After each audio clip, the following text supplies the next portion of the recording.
નમસ્કાર, આપ જોઈ રહ્યા છો જેકે ન્યૂઝ ગુજરાતી. વાત કરતું બાબરામાં ગૌભક્ત નેતા ગજેન્દ્ર શેખવાની પાસા હેઠળ ધરપકડથી રોષ મામલતદારને આપ્યું હતું આવેદનપત્ર.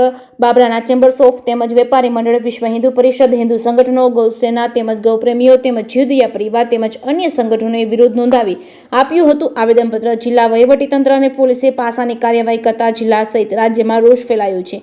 વહેલી તકે મુક્ત કરવામાં આવે તેવી બધા સંગઠનો દ્વારા કરવામાં આવી છે માંગ. જેકે ન્યૂઝ ગુજરાતી સાથે ગોરધન દાફડા, બાબરા. વર્ષોથી બાબરા ગૌરક્ષા અને ગૌભક્ત, પરમ ગૌભક્ત, જે પોતે ફરિયાદી બનીને ઘણી બધી ગાયોને કતલખાને જતી રોકી છે, કતલખાને જતી બચાવી છે, એવા પરમ ગૌભક્તને જે માનો કે ખોટી રીતે પાસામાં ફિટ કરવા માટે આવ્યા હતા, તો એની સામે બધા બાબરાના બધા વેપારી મંડળ અને બાબરાના દરેક વ્યક્તિ અત્યારે હાજર છે.